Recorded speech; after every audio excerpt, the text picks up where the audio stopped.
Alhamdulillah Rabbil Alamin. Salatu wassalamu ala ashrafil anbiya wal mursalin Sayyidina Muhammadin wa ala alihi wa sahbihi ajma'in amma ba'd. Yang saya hormati Bapak Ketua dan Sekretaris Senat Universitas Islam Negeri Alauddin Makassar. Yang saya muliakan Bapak Ketua dan Sekretaris Dewan Guru Besar Universitas Islam Negeri Alauddin Makassar, yang terhormat Bapak Rektor dan para Wakil Rektor, yang semuanya lengkap hadir, teman-teman para dosen dan Direktur Pasca Sarjana Universitas Islam Negeri Alauddin Makassar, para anggota Senat UIN Alauddin Makassar, dan juga hadir di hadapan kita semua, Yang Mulia Anggota DPR Republik Indonesia, Dr. Hem Aras. Alhamdulillah, terima kasih Pak Dewan. Bapak Gubernur Sulawesi Selatan atau yang mewakili, terima kasih banyak Pak atas kehadirannya. Bapak Mantan Pangdam Sulawesi Selatan dan Tenggara yang sekarang ini sebagai Ketua Dewan Masjid Indonesia. Terima kasih Puang. Yang saya hormati Ketua Umum Pengurus Pusat As'adiyah yang diwakili oleh Wakil Ketua Umum, Bapak Ketua Majelis Ulama Sulawesi Selatan, Anggota Profesor Dr. H. Najmuddin Haji Abdul Safah, Bapak Ketua Pengadilan Agama Sulawesi Selatan, Ketua Tamfiz NU, para rektor atau yang mewakili, baik dari Rektor PTKIN dan PTKIS, khususnya yang hadir secara langsung ada Guruta Dr. Muhammad Yunus Sandipadi. Terima kasih Pung sempat datang di tempat ini. Para mubalik dan pengurus Masjid IMIM, juga hadir Ketua Yayasan Pengurus Pusat As'adiyah. Juga secara khusus ini hadir beberapa tamu penting kita yang maaf tidak sempat saya sebutkan satu persatu.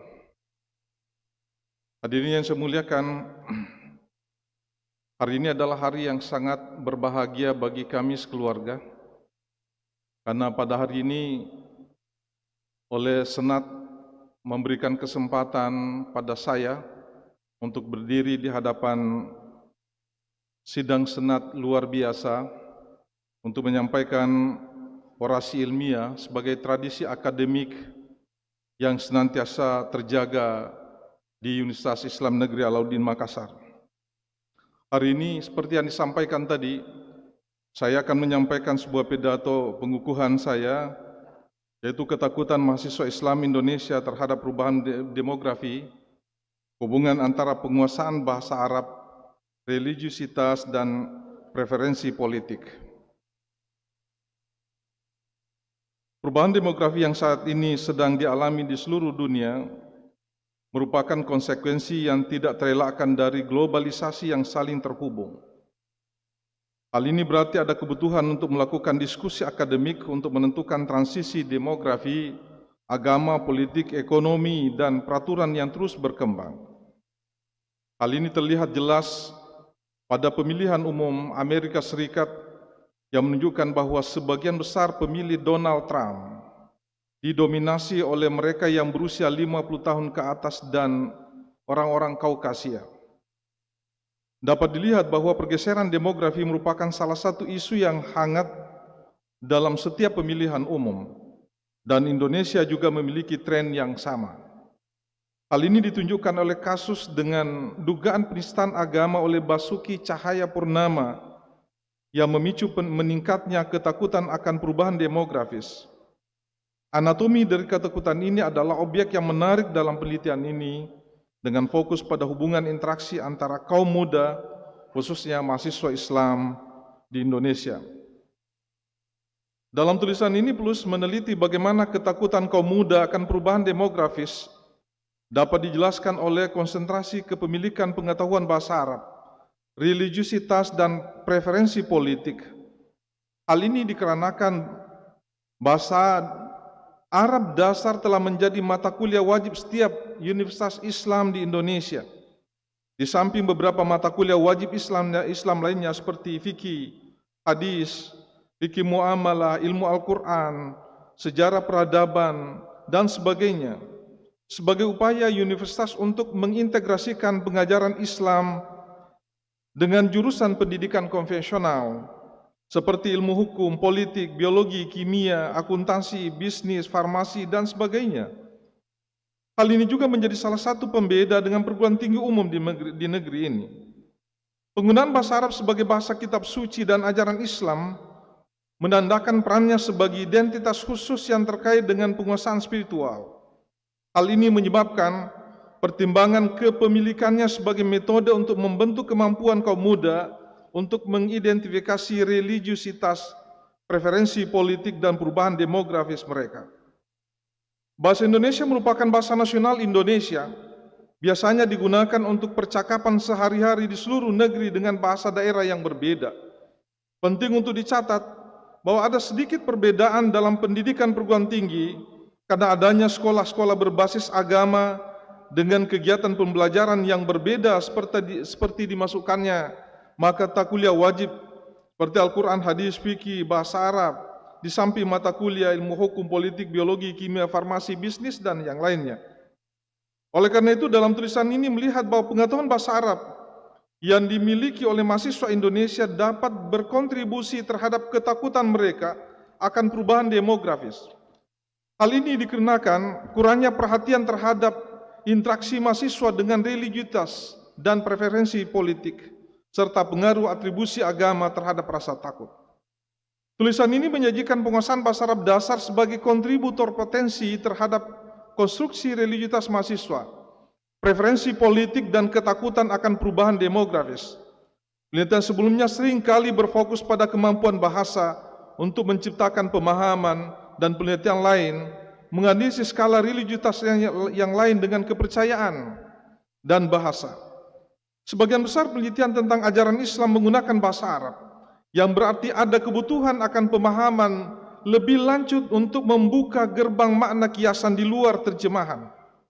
Kemampuan penutur non-pribumi untuk mempelajari bahasa Arab, khususnya yang terkait dengan kitab suci, dapat meningkatkan religiusitas mereka, meningkatkan kapasitas untuk menyerap lebih banyak ajaran dalam kehidupan sehari-hari, dan tentu dianggap suci.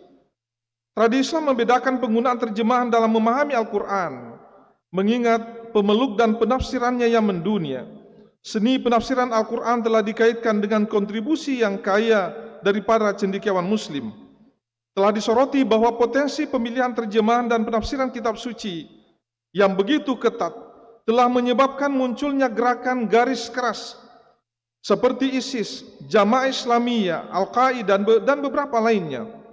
Penting juga untuk dicatat bahwa membaca buku atau materi lainnya dapat memberikan persepsi yang berbeda terhadap dunia. Inilah sebabnya mengapa ada kemungkinan untuk menghubungkan bahasa spesifik ini dengan perubahan sikap terhadap perubahan yang terjadi. Sebagian besar ajaran agama mempengaruhi kehidupan sehari-hari para pemeluknya. Selain itu, pemisahan Partai Demokrat dan Republik umpamanya di Amerika Serikat memberikan gambaran besar mengenai kecenderungan partai untuk diidentifikasikan sebagai representasi dari agama tertentu dalam kontestasi politik. Hal ini terlihat dari kecenderungan salah satu partai untuk menghadirkan kebijakan yang menolak hak-hak LGBT, pernikahan sesama jenis, atau aborsi, dan semakin memperkuat gagasan bahwa agama mempengaruhi cara pandang masyarakat terhadap perubahan demografis. Pengalaman di Amerika ini memberikan petunjuk tentang kemungkinan orang-orang yang tidak beragama condong ke arah nilai yang lebih liberal. Hadirin yang saya muliakan, dalam tulisan ini telah dilakukan eksplorasi dan konfirmasi terhadap beberapa hubungan antara variabel yang terkait dengan moderasi beragama di kalangan anak muda dari sudut pandang penguasaan bahasa Arab. Tulisan ini juga menggambarkan beberapa area diskusi yang diselidiki secara kuantitatif untuk mendukung tujuan utama dalam memahami perasaan keagamaan kaum muda, khususnya mereka yang terlihat dalam pendidikan universitas dengan latar belakang Islam. Temuan penelitian ini menunjukkan bahwa penguasaan dasar dalam bahasa Arab merupakan fondasi yang sangat kuat untuk religiusitas mahasiswa. Mahasiswa baru di Universitas Islam di seluruh dunia memiliki mata kuliah wajib yang berkaitan dengan bahasa Arab. Hal ini juga diperkuat di Universitas Islam Negeri pada mahasiswa yang memiliki latar belakang yang kuat dalam pengetahuan Islam dan bahasa Arab, ataupun sebaliknya. Studi lain menyatakan bahwa aspek bahasa dan religiusitas merupakan studi yang relatif baru, meskipun memiliki dasar pemikiran yang berakar sejak lama. Temuan yang berlawanan juga menunjukkan bahwa penutur bahasa Arab tidak dimoderasi oleh aspek religiusitas, sementara yang lain menunjukkan bahwa peningkatan penggunaan bahasa yang menyinggung mengurangi sentimen agama di media sosial. Penting juga untuk dicatat bahwa penggunaan bahasa Arab asli sebagai ekspresi agama menyebabkan interaksi bahasa Indonesia dan bahasa Arab dalam menunjukkan rasa religiusitas individu yang ditunjukkan dengan istilah-istilah yang sering kita dengarkan akhir-akhir ini. Umpamanya kata akhi, ukhti, antum, mumtaz, jayyid. Bahkan saya dalam waktu dekat ini mendengarkan beberapa istilah-istilah yang sebelumnya kita tidak pernah dengarkan. Kita sering mendengar kata tabarakallah, masya Allah. Penelitian ini memberikan fakta menarik bahwa puisi Arab juga digunakan sebagai alat untuk menegakkan religiusitas masyarakat di dunia pada masa lalu. Beberapa penelitian menunjukkan adanya kesesuaian pendapat terkait peran bahasa dalam meningkatkan rasa religiusitas pemeluknya. Hal ini mencerminkan adanya tambahan kapasitas penutur muda dari pendidikan tinggi Islam di Indonesia dalam menguasai bahasa kedua, yang secara positif mempengaruhi rasa religiusitas mereka yang diukur dari religiusitas intrinsik dan ekstrinsik. Selain itu, bilingualisme juga terkait dengan pilihan politik mahasiswa, yaitu memiliki setidaknya pengetahuan bahasa Arab pasif dapat menimbulkan perubahan dalam preferensi politik mahasiswa. Ini berarti bahwa penguasaan bahasa Arab dapat mengurangi kecenderungan mahasiswa untuk memiliki pandangan politik yang liberal. Hal ini terlihat dari fakta bahwa politisi yang mendukung kebebasan LGBT, anti radikalisme, dan pendidikan seks anak sejak dini di negeri ini umumnya tidak didukung oleh mahasiswa yang memiliki pemahaman dasar tentang bahasa Arab. Implikasi yang menarik dari temuan ini adalah bahwa generasi muda di negeri ini sebagai negara muslim terbesar di dunia dengan pandangan keagamaan yang cenderung konservatif, karena paparan bahasa Arab sejak usia dini ditambah dengan pembelajaran studi Islam yang diwajibkan di perguruan tinggi telah menciptakan pandangan yang unik terhadap isu-isu yang berkaitan dengan liberalisme. Penting juga untuk dicatat bahwa kepemilikan bahasa adalah salah satu identitas ulama utama yang terkait dengan aspirasi politik penutur aslinya dan berfungsi sebagai fitur bagi para pendukung atau penolak suatu gagasan politik. Selain itu, penguasaan bahasa sebagai bagian dari identitas individu berfungsi sebagai unit kolektif untuk mendukung atau menolak keberadaan hal-hal yang dapat mengubah struktur demografis. Penelitian ini juga menyelidiki hubungan antara penguasaan bahasa Arab dasar dan ketakutan akan perubahan demografis di kalangan mahasiswa di Universitas Islam. Hasil menunjukkan bahwa pemahaman bahasa Arab dasar dalam kitab suci meningkatkan keyakinan ideologis yang selanjutnya berkontribusi pada ketakutan akan perubahan demografis di kalangan mahasiswa. Temuan ini juga berkolerasi dengan fenomena inferiority complex di kalangan mayoritas di suatu wilayah. Sejalan dengan teori identitas sosial, hal ini menunjukkan bahwa mahasiswa mengakumulasi persepsi dalam bahasa yang digunakan bersama untuk mengekspresikan ketidaknyamanan mereka terhadap orang lain yang berpotensi mengancam status quo mereka. Selain itu, sebuah penelitian lintas negara sebelumnya menemukan bahwa orang-orang yang cenderung konservatif secara sosial lebih memilih untuk memaksimalkan penggunaan kata benda. Misalnya pemilihan kata Yahudi, homoseksual. Hal ini menyebabkan terciptanya ungkapan-ungkapan keagamaan secara bersama seperti akhi, antum, ikhwan, mumtaz, syukran, jayyid, thayyib, masya Allah, tabarakallah, qadarallah, melalui penguasaan bahasa Arab di kalangan mahasiswa Indonesia. Kata-kata ini sering diklasifikasikan sebagai bahasa surgawi karena kitab suci Islam menampilkan bahasa Arab sebagai bahasa yang superior, sebagaimana terlihat dari kewajiban yang terkait dengan penerapannya dalam membaca Al-Quran, dan juga diperkuat oleh sebuah hadis yang menyebutkan bahwa Rasulullah SAW pernah bersabda, hubbul Arab iman wa bugduhum kufur. Mencintai bahasa Arab atau bangsa Arab adalah keimanan dan membenci mereka adalah kekufuran. Kaum konservatif sering menyebarkan pesan yang tampaknya bersifat nubuah ini sebagai pemersatu identitas Islam, meskipun keaslian hadis tersebut telah dikritik. Penelitian ini menunjukkan bahwa setiap tantangan terhadap identitas ini biasanya diekspresikan dengan sangat keras. Salah satu prinsip utama religiusitas Islam adalah konsep tawakal. Umat Islam tentu menerima isi kandungan Al-Quran yang menyatakan keragaman identitas manusia, karena yang paling unggul di akhirat adalah yang paling bertakwa. Inna akramakum indallahi atqakum minallahi alimun khabir. Bukan warna kulit, bukan ras atau jenis kelamin. Pemahaman yang kuat tentang pesan pluralistik ini dikombinasikan dengan kampanye besar-besaran dari para pemimpin agama tentang sunnatullah, memiliki potensi yang sangat besar untuk meyakinkan umat Islam.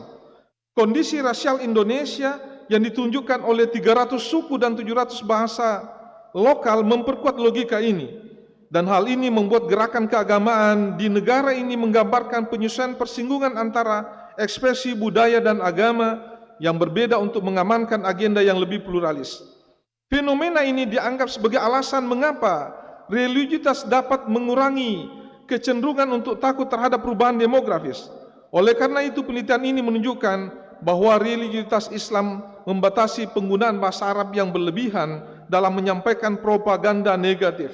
Islam secara umum menghormati keragaman manusia, tetapi tidak terhadap liberalisasi atau agenda sekularisme. Fakta ini ditemukan dalam hubungan langsung yang moderat, sehingga mengkonfirmasi bahwa preferensi politik seorang mempengaruhi ketakutan akan perubahan demografis.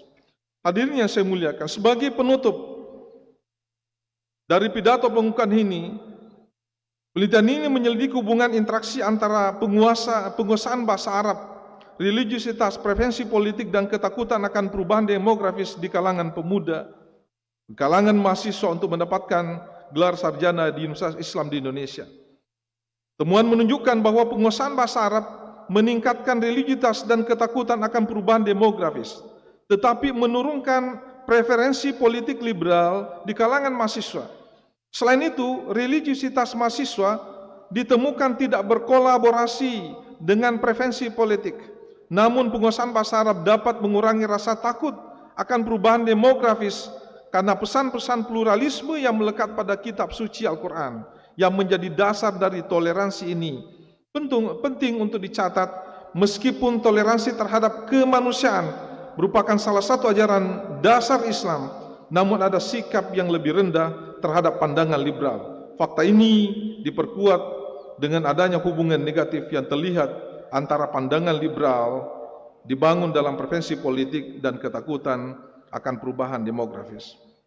Hadirin yang saya muliakan, sebagai orang yang memiliki keterbatasan dalam berbagai sisi, perkenankan saya dalam kesempatan yang sangat berharga ini menyampaikan ucapan terima kasih yang tidak terhingga kepada siapapun, kepada seluruh pihak yang telah berkontribusi positif terhadap raihan gelar guru besar yang insya Allah akan dikukuhkan dalam waktu yang tidak lama lagi. Yang pertama, terima kasih banyak kepada Menteri Agama Republik Indonesia yang telah menerima usulan dan memberikan kepercayaan kepada saya untuk memangku jabatan guru besar dalam bidang ilmu linguistik Arab pada Fakultas Adab dan Humaniora UIN Alauddin Makassar. Yang tepuk tangan ini berarti mahasiswa saya semua.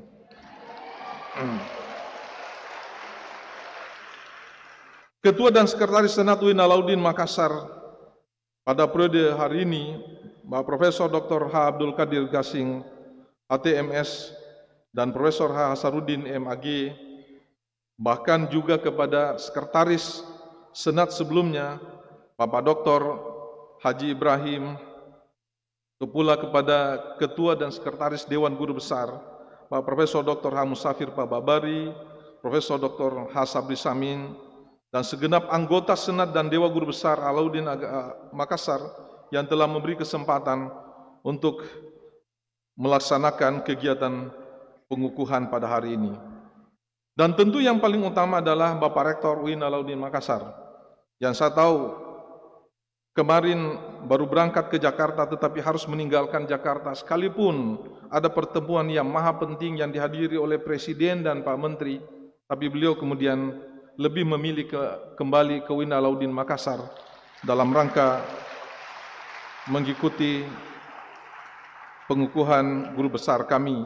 Begitu pula sahabat-sahabat saya para wakil rektor, baik wakil rektor periode 2019-2023 yang hari ini juga hadir bersama dengan kami, Bapak Wakil Rektor 1 sebelum saya, Pak Profesor Dr. Hamardan, Bapak Profesor Dr. H. Wahyudin Naro, terima kasih Prof. Begitu pula Bapak Profesor Darussalam Syamsuddin yang semua hadir menemani kita hari ini. Begitu pula sahabat-sahabat saya, para wakil rektor 2023-2027 tanpa terkecuali yang juga semuanya hadir mengikuti pengukuhan guru besar pada hari ini.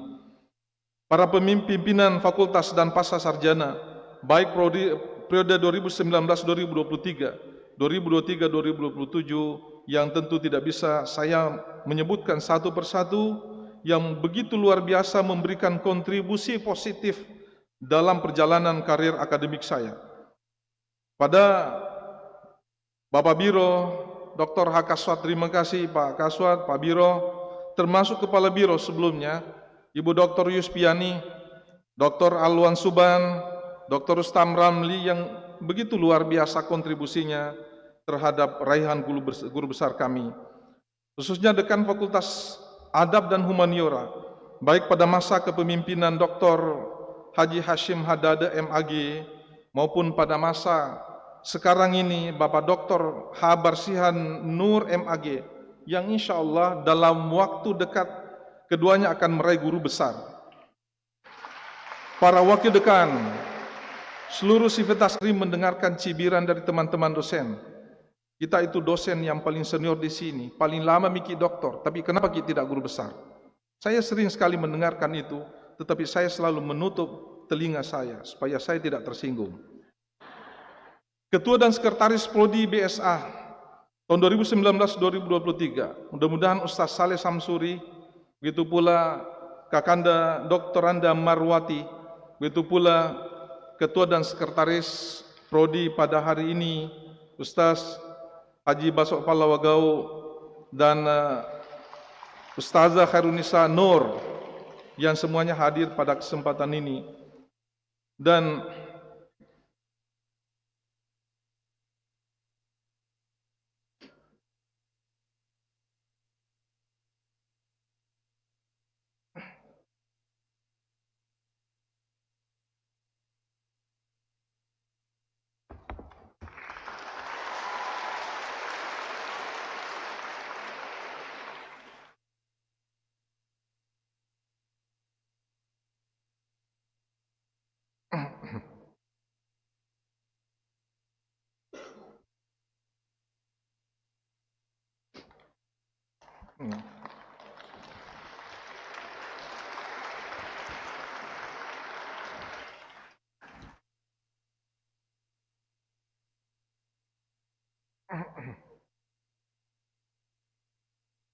maaf, kepada abah saya.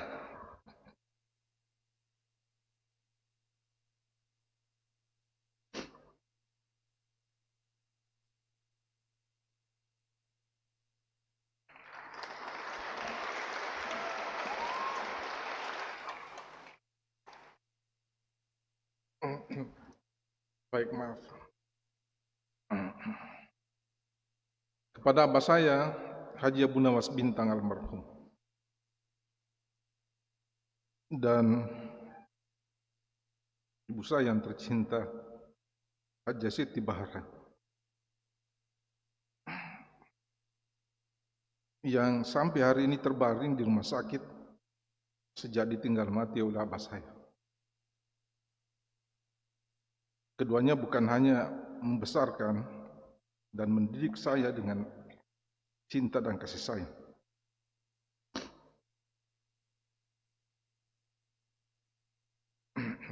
tapi keduanya adalah mengajari saya membaca Al-Quran sehingga saya bisa membaca Al-Quran sejak masih usia balita. Bapak dan ibu mertua saya tercinta, yang keduanya tidak sempat hadir karena kondisi kesehatan mereka. Keluarga kecilku, istri dan kedua buah hatiku, Hajah Hasanah Maskar,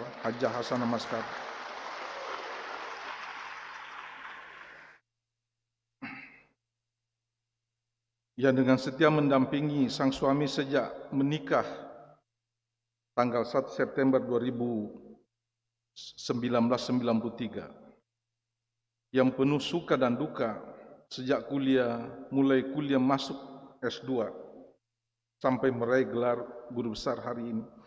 Sekedar informasi, saya menikah pas hari saya masuk pasca sarjana tanggal 1 September 1993.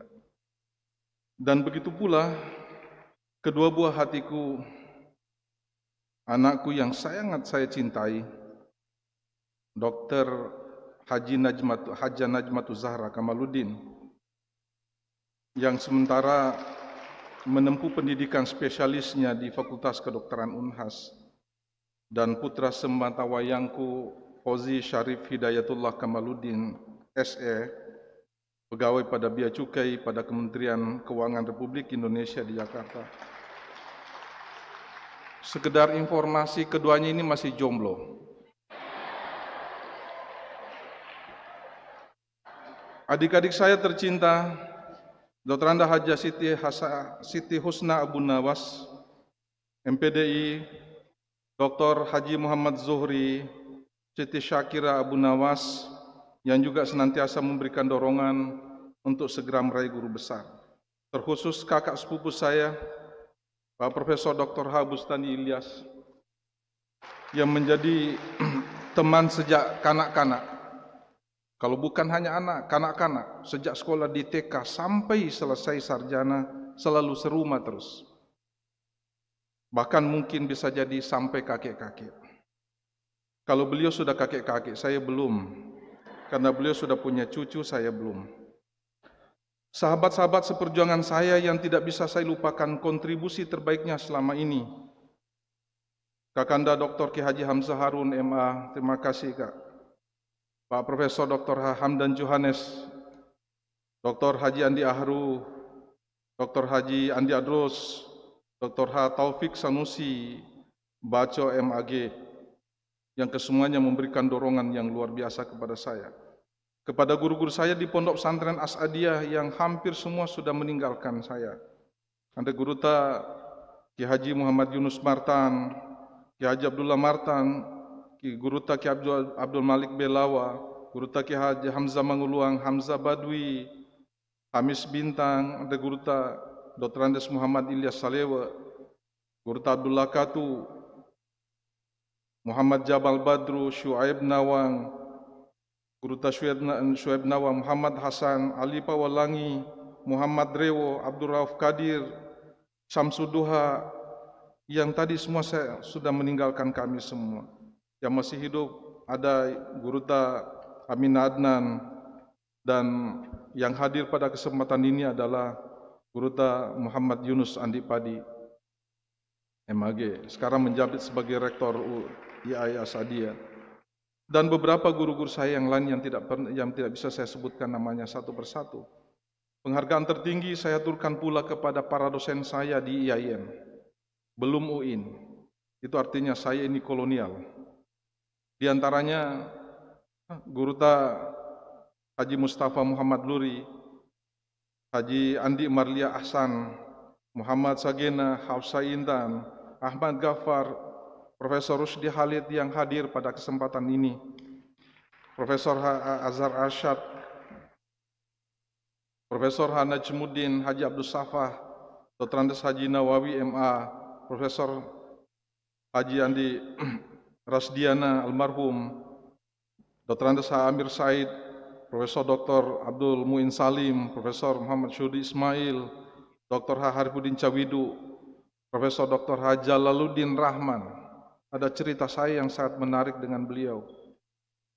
Profesor Dr. Hasali Putuhena, Profesor Haji Abdul Galib, beliau ini adalah guru saya, 4 semester mengajar saya. Profesor H. Lomba Sultan juga 4 semester mengajar saya. Profesor Dr. H. Andi Faisal Bakti, Dr. Anda Latifah Salim, Abdul Muiz Manan, Profesor Mardan, yang kemudian berkolega dengan saya. Profesor H. Nafis Juwaini, yang juga hadir tadi foto bersama saya. Guru saya, Dr. Haji Abdul Rahman RMAG, Dr. Andes H.